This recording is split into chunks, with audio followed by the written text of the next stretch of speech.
السلام عليكم، اخباركم ايه؟ يا رب تكونوا بالف خير. انا ايه هويدي، دي قناه ميكس جوانا. لما اخترت الاسم حبيت ان هو يكون حاجه بتشمل جوانب حياتنا كلها، جانب التزكيه وعلاقتنا بربنا، وجانب علاقتنا بنفسنا وتطوير نفسنا، والجانب بتاع ريليشن شيب وعلاقتنا بالناس اللي حوالينا وازاي ان احنا نتعامل معاهم سواء هم اهلنا او بارتنر. يعني هيبقى فيه تلخيص لكورسات وبودكاستات. بحب اساعد الناس جدا، وبحب فكره ان انا لما بتعلم حاجه جديده بتنور جزء في حياتي. حبيت اكون حلقه الوصل بين الناس التقيله في اي مجال اللي بتعمل دورات وكورسات وحاجات كده تقيله ومحدش بيعرف يستحملها ويكمل فيها، وبين الناس اللي لسه الموضوع عندها بسيط بتحتاج الحاجات السريعه. فحبيت يعني اكون حلقة الوصل دي. باختصار هنتعلم ازاي ننور حياتنا باننا نفهم عنها اكتر ونتعلم وعن نفسنا. وعشان كده يلا نبدأ موضوع النهاردة، ويلا بينا نضيف لمسة نور جديدة في حياتنا.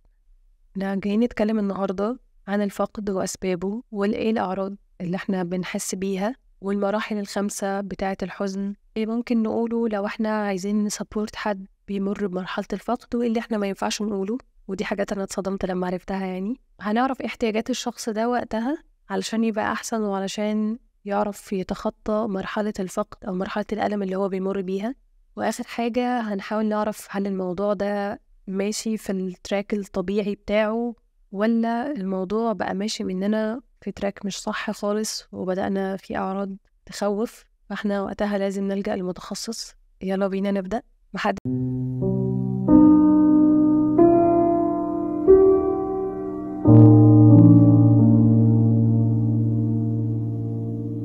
فينا للأسف ما تعرضش لتجربة مؤلمة زي تجربة الفقد، حتى لو كانت كبيرة أو صعبة أو بسيطة. الفقد أشكاله كتير مختلفة، ما ينفعش نحصرها في موضوع الموت وبس. احنا بنتعرض ليها في حياتنا اليومية. لما بنفقد صديق غالي علينا وكنا بنقضي معاه وقت كبير وفجأة الصديق ده ما عادش موجود، أو لما بنفقد أخ أو أخت كانوا في البيت وانفصلوا مثلا للجواز بعد ما كان ليا أخت اتجوزت فجأة ما عادتش موجودة. الأم نفسها لما بتحس بفقد إن هي فقدت بنت مثلا لو اتجوزت، رغم إن هي راحت مكان كويس، بس مشاعر فقد إن الشخص ده كان بيعمل كذا، حاجته، أكله، طريقته، مساعدته ليا، الكلام ده كله بيبقى فيه فقد كبير. لو حد لا قدر الله حصل له حاجة في جسمه أو أصيب بمرض مزمن مثلا، فده نوع من أنواع الفقد. هو حاسس إن هو ما عادش قادر يرجع لحياته الطبيعية اللي كانت قبل الموضوع ده ما يحصل. ما عادش بيعرف ياكل نفس الأكل، ما عادش بيعرف يعمل نفس المجهود اللي كان بيعمله قبل كده. برضو فكرة البيبي اللي بينزل قبل ما يجي ميعاد الولادة بتاعته، أو لما بيتولد متوفي، ده برضو بيبقى نوع من أنواع الفقد، وبيبقى كبير كبير. وفي مرحلة هي كانت داخلة فيها علشان تستعد لأن هي تبقى أم، وفجأة الموضوع ده ما حصلش وهي فقدت الجنين. ده بيبقى فيه حزن شديد،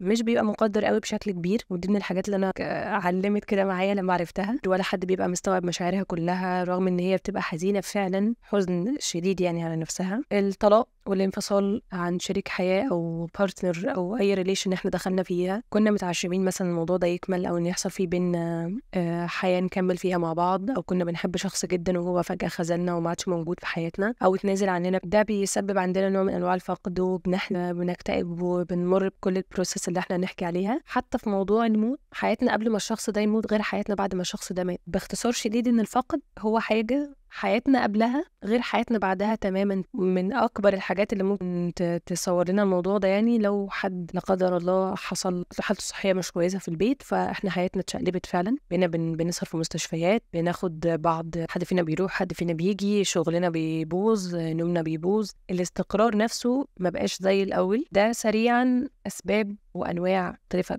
للفقد. يعني لما بيحصل الفقد في 5 اعراض بنمر عليها. واول ستيج هي ان الشخص ده بينكر، في حاله انكار شديد وصدمه. لا الموضوع ده ما حصلش، اكيد انت بتكذب، اكيد ده لا الخبر مش مظبوط، انا لازم اتصل بالاهل الاول لان انا حاسه ان اللي كاتب على الفيس لا غلطان، لا ده ما حصلش. لا حاله غضب وانكار شديد اللي بيحصل، ده ما حصلش، اكيد ما سابنيش، اكيد ما صاحبش البنت الفلانيه، اكيد الصوره دي مش مع بنت، هو ما تنزلش عني بالسهوله دي وراح خلاص خطب ومش عارف ايه. كل الحاجات اللي بيبقى فيها انكار ده بدايه الصدمه. لو حد فينا بيملي حد خبر للاسف، يعني خبر سيء زي خبر الوفاه، بيفضل شويه كتير قوي مش مصدق فعلا، بيقعد يقول له انت لا ما تقولش كده ومش عارف ايه، ولا ده هو لسه عايش. ورغم ان احنا بنبقى سامعين مثلا صوت الراجل التاني وهو بيعيط، فاحنا خلاص كده تيقنا ان هو خلاص اتوفى، بس احنا بنفضل فعلا في حاله صدمه وانكار شديد. تاني ستيج بتبقى الغضب، غضبانين جدا من اللي حصل، لا ما كانش ينفع يحصل كده. لا يا رب اشمعنى فلان. ساعات بيطلع مننا مقولات ما ينفعش تتقال دينيا، بس احنا بنبقى في فتره احنا مش عارفين احنا بنقول ايه. الدكتور ما عملش احسن حاجه، الممرضه اللي هناك هي السبب،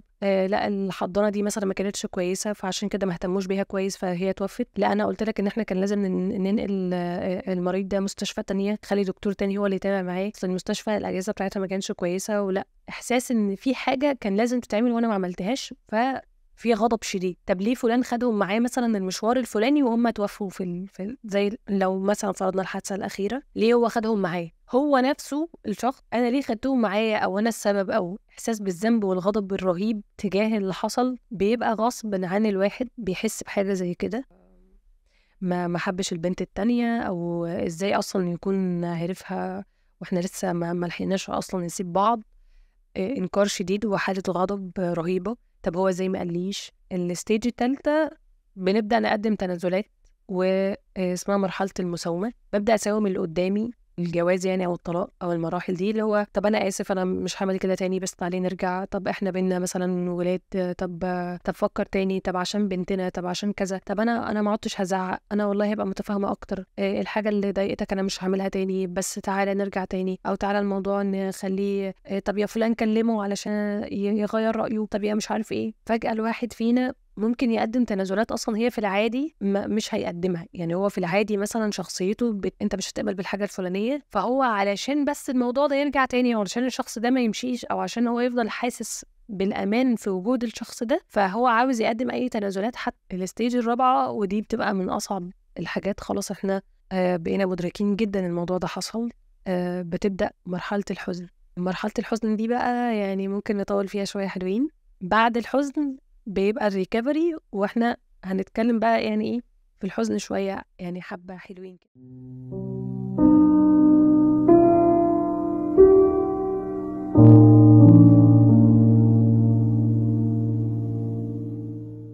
مرحلة الحزن هي دي اللي بيبقى فيها الإدراك. بتبقى عياط شديد وعياط مستمر وبحرقة كده. بيبقى فيه قرشة نفس، أحيانا النفس بتاعنا ما بيبقاش طبيعي. كل واحد فينا بيبقى قادر يحدد أنا كنت بتنفس إزاي قبل الموضوع ده ودلوقتي أنا بتنفس إزاي. كنت مريت بيها للأسف. كنت حاسة إن هو لا يا جماعة والله أنا ما بتنفسش، أنا عندي مشكلة في التنفس. أنا حاسة إن النفس في زوري مش بينزل للرئة، يعني هو النفس بيقف هنا في زوري. فكنت بحس بفعلا مشكلة كبيرة في التنفس. الواحد بيبدأ يحس بيها، بحس ان هو مخنوق. يعني مثلا لو في أوضة ونسبة الهواء او الناس اللي حوالينا عادي قاعدة عمالة تتنفس، لا انا حاسة ان انا عايزة اطلع اجري على الشباك، لا ادخل هواء بنسبة كبيرة، احس ان انا اتنفست شوية فجأة بحس بكرشة نفس غريبة وخنقة. من علاماتها برضو عدم التركيز. انا قاعد اصلا مع الناس انا مش مركز ايه اللي بيحصل، انا دماغي حاسس ان هي فيها مليون الف حاجة، فانا مش مركز ومش عاوز اقعد مع الناس، مش عاوز اختلط زي ما كنت بختلط في الاول، مش قادرة ابقى الشخص الفن اللي ممكن لو حد قال مثلا حاجة وهزر فانا ارد عليه، لا انا حتى مش قادرة اضحك على اي حاجة هما بيقولوها او بيهزروا. دايما بتجنب ان حد ياخد باله، سواء انا مثلا الموضوع ده كان في ريليشن، فانا مش عايزة حد يقول ان انا قاعدة بقى كئيبة وحزينة ويبدأ ينصحني والجو ده. انا مش عايزة اختلط بحد فعلا، ولا عشان يعني كنوع من انواع التجنب ان انا اتكلم عن المشكله اللي انا فيها. انا مش عايزه اتكلم عن الحاجه اللي انا فيها، ومش عاوزه حد ياخد باله، ومش عايزه اقعد مع ناس عارفه الموضوع فحتى نظراتهم تبقى اللي هي ايه، شوفي يا عيني ده قاعده مشغوله، ده قاعده دماغها مش فيها، ده هي مش قاعده معانا اصلا. ده جو الاستعطاف ده بيضايق وبيخنق. مش اشتغل اي حاجه الواحد عاوز يعملها في حياته، حتى لو حاجه بسيطه جدا. مش قادره اقوم اعمل لهم اكل، مش قادره اكل الطفل الصغير، مش قادره اسمعه حتى هو بيعيط وبيزن الزن العادي الطبيعي. انا مش قادره استحمل اي حاجه حواليا، ما عنديش طاقه اقوم اعمل الحاجات البسيطه العاديه اللي هي لازم تتعمل او ان هي مطلوبه مني ومسؤوله مني. دايما خلقي ضيق، مش بقبل ادخل في نقاش واحس ان اللي قدامي مثلا ممكن يزود عليا في الكلام، فلا انا مخنوقه ومش عاوزه اتكلم، وانا اصلا فاكس الكلام في الموضوع ده دلوقتي، انا مش عاوزه اتكلم. فدي بتبقى اعراض للحزن. وطبعا العياط مستمر. من الحاجات اللي بتبقى صعبه موضوع الاكل، سواء اكستريم هنا او هنا. بناكل كتير جدا او ما بناكلش اصلا خالص، احساس ان المعده مش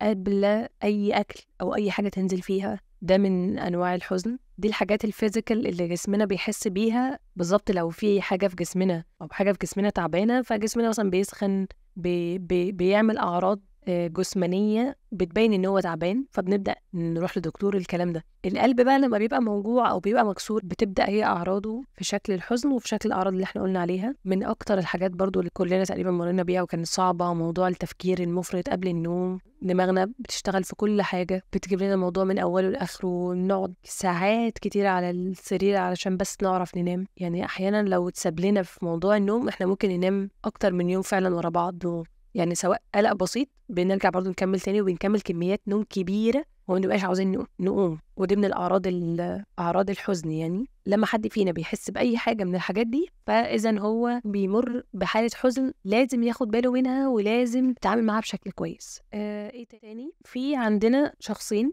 اللي عاوز يدعم حد عنده حالة فقد، والشخص اللي هو ايه اللي عنده حالة الفقد بقى نفسها. انا كشخص داعم ما ينفعش اروح اقول له الوقت هينسيك، او ما عدتش تعيط بقى، والله الموضوع خلص، بالله عليك ما عدتش تعيط بقى، او هو دلوقتي بقى في مكان احسن. بقول حاجات هي ما بتساعدش اللي قدامي قد ان هي ايوه اهلا وسهلا انا موجوع والوجع ده لازم اعيط مثلا عشان اخرج الحاجة دي، فانا لازم اعيط، فما ينفعش اقول له ما تعيطش. دي من الحاجات اللي ما ينفعش نقولها لاي حد بيمر بمرحلة فقد يعني. او اللي هو اي يا عم خلاص بقى الموضوع خلص، انت هتقعد بقى تعيط كتير، ما خلاص بقى وعدى شوية حلوين. وما ينفعش نستعجل الشخص اللي بيحس بالألم ان هو ما عادش يحس. ما ينفعش نقول له ما عدتش بقى تعيط او ما عدتش تزعل على الحاجة. او مثال بتاع الام اللي فقدت جنينها دي، او حتى لو حد في حياتنا احنا فقدناه، اكيد الفترة اللي احنا قعدنا معاه فيها في حياتنا كبيرة جدا. ما ينفعش انا اقول يومين 3 ازعل وخلاص الموضوع هيتقلب وخلص، يبقى كده انا عندي مشكلة. الفقد الحقيقي ان انا زعلان جدا على الشخص ده، فانا هقعد فتره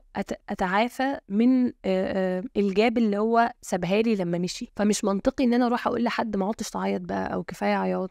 اشغل نفسك في حاجه، حاول ما تفكرش في الموضوع كتير، كل ما تفكر فيه كل ما الموضوع هيزيد. دي من الحاجات بصراحه الاعراض دي لما عرفتها برضو علمت معايا جامد. طيب ايه اللي احنا المفروض نقوله؟ نقدم مساعدتنا، نقول احنا والله موجودين، انا موجود مثلا، لو انت عاوز تتكلم انا ممكن اسمعك، هسمعك ومش هقول لك اي حاجه، وما تقلقش اي حاجه انت هتتكلم فيها سرك في بير. لو انت عاوز تروح مشوار ومضطر تروح مشوار وحد يقدر يروح مكانك انا ممكن اروح مكانك. لو عاوز تطلع حاجه لله مثلا او تعمل اي حاجه انا ممكن اساعد معاك، اعرف ناس او اجي اجمع معاك حاجه. لو في ميته مثلا ممكن نقدم المساعدات عن طريق ان احنا نعمل غدا مثلا كامل للناس هناك، نرتب لهم البيت، نبدا نقدم مساعدات حقيقيه. ولو نقدر نقدم حاجه ملموسه يبقى ده كويس جدا. نقدم الدعم بشكل جميل وبشكل مريح. في حاجات كده احنا نقدر نعملها كمساعدات بتقول للشخص اللي بتقلب انا موجود واقدر اساعدك وممكن اعمل معاك، وتبدا كمان تاخد اكشنز ان انت فعلا تساعد وان انت فعلا تعمل حاجه معاه. الشخص الداعم برضو من الحاجات اللي هو يقدر يقدمها ان يقول له انا ممكن اقعد جنبك وبس، أنا مش هعمل اي حاجه بس سيبني قاعد جنبك وعيط. يعني لو انت عاوز تعيط انا ما عنديش مشكله، عيط براحتك. لما الشخص ده يعيط سيبوه يعيط ويخرج كل المشاعر اللي هي عنده. لو عاوز يحكي حاجه هو حكاها قبل كده، قبل ما تيجي بتقول حرام عليك ما عدتش تقول كده، ما عدتش مش عارف ايه، سيبه يخرج كل الحاجات اللي جواه، حتى لو يقول حاجات غلط ان هي تتقال، بس هو في الفتره دي حاسس ان هو ليه يا رب استغفر الله العظيم، ده انا كنت عاوزه اقابلها الاول، انا كنت عاوزه يحصل كذا. ففي حاجات لا، خليه يتكلم، خليه يقول كل حاجه، تموت كده وترد علشان تحجم كلامه. لا، سيبه يقول كل حاجه، سيبه ينطلق حرفيا ويقول كل حاجه هو كان نفسه فيها، ويقول كل حاجه هو كان عاوز يعملها وما عرفش يعملها. ابسط مساعده انت ممكن تقدمها له، عاوز تقعد تعيط عيط براحتك، ما تنظرش عليه في العياط، سيبه يعيط، سيبه يخرج كل اللي هو عايزه. عاوز يتمشى في اوقات غريبه جدا وحاسس ان هو مخنوق، اسمع كلامه وريحه واعمل الحاجه اللي هو عاوزها. بلاش تحجمه وتحجم مشاعره لان هو اصلا في مرحله صعبه وفي اضطراب. نصايح مهمه للشخص اللي حاسس بالفقر: اول حاجه تتقبل مشاعرك، تقبلها زي ما هي، ما تحاولش ان انت تغير فيها اي حاجه خالص. انا دلوقتي حزين، انا دلوقتي عايزه اعيط واعيط عياط هستيري، عيط هستيري. انا دلوقتي حاسس ان انا عاوز اقوم اتمشى او اخرج، اقوم اتمشى واخرج. انا دلوقتي حاسس ان انا غضبان ومحتاج اتكلم مثلا عن الغضب اللي انا حاسس بيه. المهم ان انت تسمي الحاجه اللي انت حاسس بيها بشكل صح، دي اهم حاجه في الموضوع. والاهم تقبل مشاعرك وحزنك زي ما هو، ما تتوحدش مع الشعور. بمعنى في مثال حلو قوي تطبيقي، يعني خلي فتره في اليوم زي مثلا الساعه 9 بالليل، من 9 ل 10 او من 9 ل 11 انا اقعد في الفتره دي احزن عن الموضوع وازعل، ولو عاوز اعيط هعيط. هي فتره انت هتروح فيها تخرج الطاقة اللي جواك بتاعة الحزن والكبت اللي انت فيه، تعيط فيهم وتعمل فيهم كل اللي انت عايزه، وترجع تاني لحياتك الطبيعية وتقضي يومك وتمارس فيه الأنشطة بتاعتك والحاجات اللي المفروض ان انت تعملها بشكل طبيعي جدا. تالت حاجة إن إحنا نستوعب الواقع اللي إحنا فيه. أستوعب إن فلان خلاص سافر وهيفضل فترة كبيرة لحد ما يرجع، أنا مش هعرف أشوفه. أستوعب إن فلان اتوفى فأنا مش هعرف أشوفه تاني، أو خلاص ده بقى واقع أنا لازم أبقى خلاص أستوعبه. مؤلم طبعا الموضوع ده جدا مؤلم، بس بيخلينا نبقى مدركين، بيساعدنا أكتر في إن إحنا نتعافى. الحاجة اللي بعد كده، ما توقفش أي دعم جايلك من أي حد، وده أهم نقطة تقريبا هم اتكلموا فيها اللي بتساعد فعلا على التعافي، هي إن في وجود دايرة حواليك بتدعمك. حد قالك أنا عاوز أفضل معاك، سيبه يفضل معاك. لو حد قالك والله أنا عاوز أجي معاك المشوار الفلاني أو أساعدك في الحاجة الفلانية، سيبه يساعدك فيها، سيبه يسمعك، خليه حتى حواليك، حتى لو أنت مش قادر تستخدمه أو تخليه يعملك حاجة في اللحظة الحالية، بس سيبه يقدم لك الدعم. ما تقفلش الباب، ما تصدوش، ما تتعاملش معاه بطريقه مش كويسه، ما تقفلش اللي قدامك اللي هو خلاص انا بقيت كويسه، انا ما عادش عايزه حد حواليا، امشي، انا مش عايزاك تساعدني. ما نوقفش الدعم من اي حد بيقدم لنا دعم. الشخص اللي احنا لازم نلجأ له او اللي احنا نساعده ان هو يفضل يقدم لنا الدعم ده ايه؟ ان هو بيسمعنا، بيسمع حلو جدا وبيسمع للاخر، ما بيلحقش كده ويبقى عايز يرد وخلاص. بيسكت اكتر من ان هو يكون بيتكلم، وبيعرف يحط نفسه مكانك، بيعرف يعيش التجربة اللي انت عايشها، فيبدأ تحس ان هو لما بيرد عليك ردود بيقول الحاجات اللي انت اصلا بتقولها او بيعبر عنك قوي. واهم حاجة ان هو يبقى شخص امين عليك وعلى مشاعرك وعلى اسرارك اللي انت هتحكيها له. الشخص ده للاسف مش كل اللي بيحبونا يقدروا يقدموا الدور ده. لو حد من العيله بيحبنا جدا او زوج او اي حاجه، وانت عاوز تحكي عن حاجه مثلا شخصيه قوي، او الشخص ده ما ينفعش يعرفها، او انت عاوز تحكي عن حاجه عاوز تستفيد جدا وحاسس ان الشخص ده بيلحق عليك اكتر من اللازم، يعني مش شرط ان هو يبقى حد من العيله او حد بيحبنا ينفع يأدي الدور ده، لانه باختصار هيبقى خوفه علينا هو اللي طاغي اكتر، هيبدأ يدينا نصايح، هيبدأ يبقى يقلق علينا. لو ريليشن مش حابين حد من أهلنا يعرفها قوي، أو الموضوع بيختلف بصراحة. شخص يكون بيسمع للآخر وبيسمع حلو قوي، بيسكت أكتر ما بيتكلم، ما بينظرش وما بيبقاش عاوز يرد وخلاص عشان عاوز يرد وعاوز بقى يحسسك ان هو رد عليك، بيعرف يحط نفسه مكانك حلو قوي. لما بتحس ان هو بيرد عليك فردوده دي كلها بتبقى كأن انت اللي هترد اصلا، هتقعد تقول له انا حاسس بنفس الحاجه، انا فعلا زي ما انت بتقول بالظبط، هو ده اللي انا حاسه. شخص يكون امين عليك وعلى اسرارك، ما يخرجش ده بره. ممكن يبقى حد صديق او حد كبير عننا او حد اصغر مننا، بس بيقدر يعمل الحته دي كويس، سواء هنطلب منه الدعم او ان احنا ما نوقفش الدعم اللي جاي منه. احكي القصة 5000 مرة، كل مرة هتحكي فيها الموضوع هتقل حدته وهيقل الوجع بالتدريج. احكي القصة كتير، ما تهربش منها. هروبك منها معناها ان هي لسه وجعك وان انت مش ماشي في الطريق الصح ان انت تتعافى. كل الحاجات اللي احنا بنقولها دي نصايح ان هي تخلي الشخص يبقى احسن ويمشي، يعني يبقى ماشي في التراك بتاع الحزن فيعرف يوصل للتعافي. كل دي نصايح مهمة جدا ان الواحد لازم ياخد باله منها، فهو بإذن الله يقدر يوصل للتعافي بشكل أحسن، ويبدأ يشوف حتى الشكل التاني بتاع حياته هيبقى عامل ازاي بعد الفقد ده. كانت الدكتورة رانيا شكري ربنا يرحمها يا رب، هي شبهت الموضوع ده بأن لو في بيت في حريقة، فأول حاجة لما بندخل الدنيا مليانة دخان ومولع، فاحنا بنجري على الشبابيك علشان الدخان ده يخرج. هي شبهت المشاعر، أو إن احنا لما نتكلم عن مشاعرنا هو ده الدخان، هي دي المشاعر. يعني المشاعر دي لازم نخرجها علشان نبدأ نشوف مصدر النار جاي منين. ما ينفعش بعد ما نخرج المشاعر ونتكلم عنها نقعد ما هو لسه في نار، لا، ما احنا لازم نروح نشوف النار دي جاية منين. النار دي اللي هي أفكارنا، لازم نبدأ نشوف هنتعامل معاها ازاي ونتعامل مع الموضوع ازاي، ولازم نبدأ نمشي على نصايح تخلينا نبقى أحسن وتخلينا نسكيب الموضوع ونعرف نتعامل معاه بشكل واعي وشكل فيه تقدم. يعني في المرحلة دي ال5 مراحل اللي احنا قلناهم ملهمش وقت معين، ترتيب معين، ممكن يجوا بشكل مختلف، كل واحد فينا يمر بيهم بشكل مختلف، كل واحد فينا تجربته مختلفة تماما مع التعامل مع الفقد. تمام. آخر حاجة وأهم حاجة، لما تحس ان انت بدأت تتعافى او تحس ان انت بدأت ترجع تاني لحياتك او الدنيا تبدأ تمشي تاني بشكل او بآخر او العجلة بدأت تتحرك، ما تحسش بالذنب، ما تلومش نفسك ان انت بقيت كويس، بدأت تبقى كويس، ما تلومش نفسك على حتة زي دي اللي هو انا ازاي هفرح، او فلان ده خلاص مات انا ازاي هعيش حياتي من غيره، لا، انا ازاي بقيت مبسوط، او انا ازاي بحاول ابقى مبسوط، او انا ازاي في القعدة الفلانية كنت مبسوط، قدرت اشوف مثلا مسؤولية حياتي او قدرت اشوف مسؤوليات البيت وبدأت احس ان انا ممكن مثلا البس او اخرج. ما تحس تحسش بذنب ان انت بدأت تتعافى. ده جزء من العلاج، وده جزء من الخطوات اللي انت مريت بيها. تجلدش نفسك وما تدخلش في دايرة ان انت لازم تفضل في القالب بتاع الحزن ده طول عمرك، ما تفضلش لابس اسود طول عمرك. اخرج من الزون دي من غير ما تلوم نفسك. يعني التمس في الموضوع ده ان انت قوة صبر منك وقوة ايمان منك، وان ده شيء جميل، وان انت شخصيتك قوية، وان دي حياتك الطبيعية. انت لازم تقوم مثلا بدور مهم او بحاجات مهمة انت لازم تعملها في حياتك.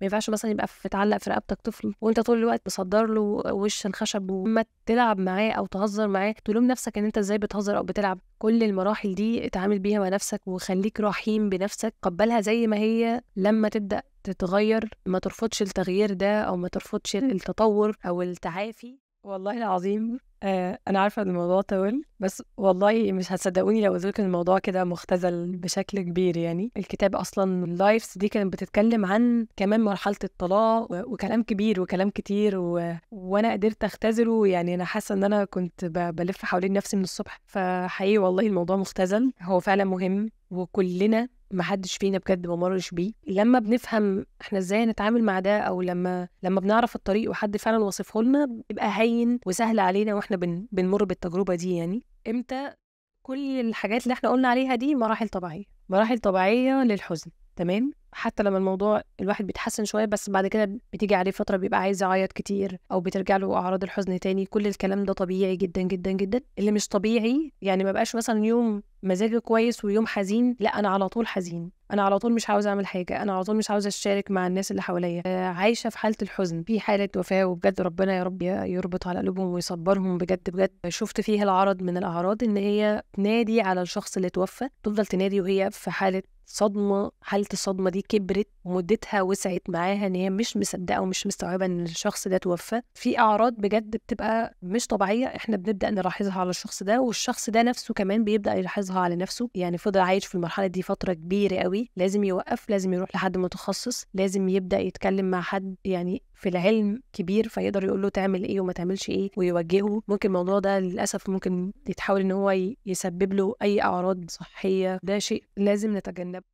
مش معنى ان انا دراعي مكسور واللي قدامي عنده كانسر ان انا دراعي المكسور مش بيوجعني، وان انا ما ينفعش مثلا اقعد اقول اتوجع من دراعي المكسور عشان خاطر اللي قدامي بيتوجع من حاجه اكبر او الالم بتاعه اكبر. وده وجع وده وجع، ما ينفعش انكر الوجع ده علشان اللي قدامي في وجع اكبر منه. وما ينفعش افضل اسفه من اللي انا حاسس بيه او من الوجع. لو انت مثلا مريت بتجربه، فما ينفعش لما انا اجي اكلمك او ادعمك اقول لك ايه يا عم امال تعمل ايه بقى، ده فلانه اتعرضت لايه، ولا جوزها فين، ولا ده المرض الفلاني، ده فلان بقى يعمل ايه بقى اللي عنده كذا وكذا وكذا. ما ينفعش نعمل حاجه زي كده. ده بيبقى نوع من انواع التسفيه او تقليل من المشاعر، وده غلط برضو. خلينا نبقى رحيمين باللي قدامنا. مش معنى ان انا ريليشن بتاعتي كانت صغيره واللي قدامي مثلا كانت مرحله طلاق ومعاها اولادها فان هي تبقى اصعب مني. لا، انا ممكن اكون اتوجعت فعلا وجع صعب. مش معنى ان انا دراعي مكسور ان هو مش بيوجعني ومش بيألمني وان انا لازم اعالجه. افضل ما بشيلش حاجات كتير واتعامل معاه بشكل صح علشان اتعافى. طبعا التعافي